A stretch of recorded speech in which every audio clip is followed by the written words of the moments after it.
মূল্যস্ফীতি সেটি নিয়ে একটু শুরুতে আলোচনা করতে চাই যে সামনের যেই বাজেট আসতে যাচ্ছে তাতে মূল্যস্ফীতি নিয়ে যে চ্যালেঞ্জের কথা বলছেন আপনারাই বলছেন বিভিন্ন সময় গণমাধ্যমে, অধ্যাপক শর্মিন নীলুর মেয়ে, একটু আপনার কাছ থেকে জানতে চাই যেই মূল্যস্ফীতিটা এরই মধ্যে 9% বেশি রয়েছে গেল কয়েক মাসের হিসেব করলে, সেটি এবং বলা হচ্ছে যে এই মূল্যস্ফীতির চাপে পিষ্ট হয়ে আছে প্রায় 4 থেকে 5 কোটি মানুষ। সামনে যে বাজেট এরই মধ্যে বেশ কিছু ডাটা বেরো হয়েছে গণমাধ্যমের মাধ্যমে, অর্থমন্ত্রী হয়তো আরো ডিটেল বলবেন আগামীকাল।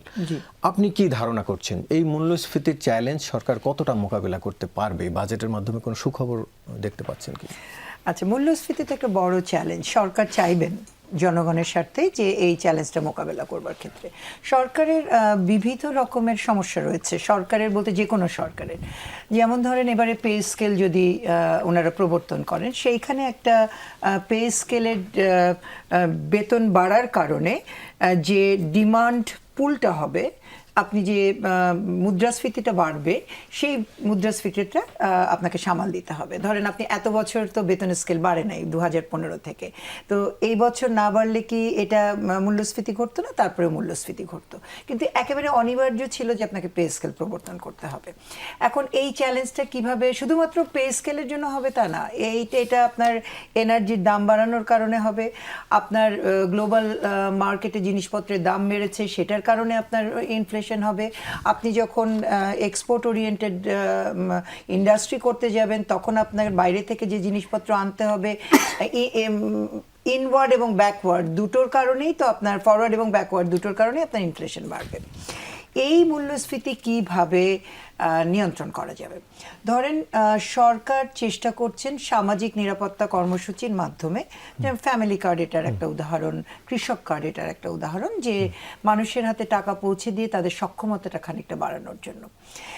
এই সক্ষমতা আমি কি আসলে যে বাজারে যে চাহিদা, সেই চাহিদার উপরে কোনো প্রভাব ফেলতে পারবে? ধরেন আপনি 2,500 থেকে 3,000 টাকা মাসিক একটা যদি ফ্যামিলি কার্ডে অ্যাভারেজে ধরেন, এইটা কি আসলে বাজারে কোনো ধরনের চাহিদার উপরে প্রভাব ফেলবার মতো যথেষ্ট টাকা একটা পরিবারের জন্য? একটু ভেবে দেখবার অনুরোধ জানাচ্ছি। ফলে এই বাজেটে মানুষের হাতে টাকা পৌঁছে দেবার সাপেক্ষেই শুধুমাত্র মূল্যবৃদ্ধি বাড়বে, মূল্যবৃদ্ধি ঘটবে বা মূল্যস্ফীতি ঘটবে, এমনটা ভাবার কিন্তু সুযোগ কম। আমাদের আন্তর্জাতিক রাজনীতি, আন্তর্জাতিক অর্থনীতির মধ্যে যে চাপের মধ্যে আছি, এবং সবচেয়ে বড় কথা হচ্ছে আমাদের যে সংকুচিত এবং আমাদের সিস্টেমিক সমস্যার মধ্যে আক্রান্ত যে সামষ্টিক অর্থনীতি রয়েছে, সেই অর্থনীতিকে সামাল দিয়ে এই মুদ্রাস্ফীতি নিয়ন্ত্রণ করাটা কঠিন হবে। কিন্তু এই চ্যালেঞ্জটা নিতেও পারতে হবে, এবং এটা শুধুমাত্র বাজেটের ব্যাপার না। এই বাজেটে ধরেন যে পরিমাণ বাজেটের বৃদ্ধি ঘটেছে, সেই পরিমাণ বাজেটের তার বাইরে কিন্তু আমার প্রায় 85 থেকে 88% অর্থনীতি পড়ে। আমার বাজেট তো 12 থেকে 13% পাবলিক এক্সপেন্ডিচার, তার বাইরে তো একটা ব্যাপক অংশ বেসরকারি বিনিয়োগ, রাইট? বেসরকারি অর্থনীতি। এই বেসরকারি অর্থনীতি নির্ধারণ করবে হচ্ছে কালকের বাজেটের নীতি কৌশল।